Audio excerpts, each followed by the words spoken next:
हिंगोर सां रिपोर्टर मीर खान मंगणे जो बुखारी मोहल्ला वॾो इल्म हिंगोर जा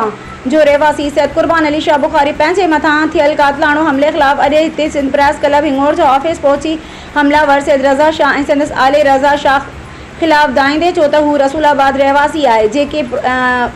पराए रिकॉर्ड मूजिब क्रिमिनल क़िस्म वारदातुनि मूजिब मशहूर रसूलाबाद वाक़े अज़ीज़ मेमण जो मौसूम पुट खे बेदर्दी तहत बेगुनाह क़त्ल जो ॾोह साबित थियण ते सैयद रज़ा शाह खे अदालत सगोरी 15 सालनि जी सज़ा ॿुधाई हुई,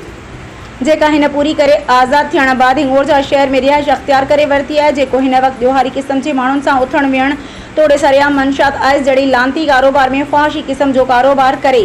असां सैदनि खे बदनाम करे इज़त मिटी मंझि मिलाए रहियो आहे। मूं पारां अहिड़नि समाजी बुराइनि वारनि कमनि खां रोकण ते हू मच्छर जी मुंहुं मथां घर अंदरि दाख़िल थी करे मारण जी कोशिशि कई। उन अॻु बि केतिरा ई भेरा मूं ते हमला तोड़े कूड़ा केस दाख़िल कराए मूंखे ज़हनी टॉर्चर ॾेई करे मूंखे ॾोहारी साथारनि जी मार्फत मारा रस्ते तां हटाइण चाहे थो। मज़कूरा रज़ा शाह जे कुदनि समाजी बुराइनि वारे कारोबार सबबि हितां जो नौजवान नसल पिणु तबाह व बर्बादी में वञी रहियो आहे।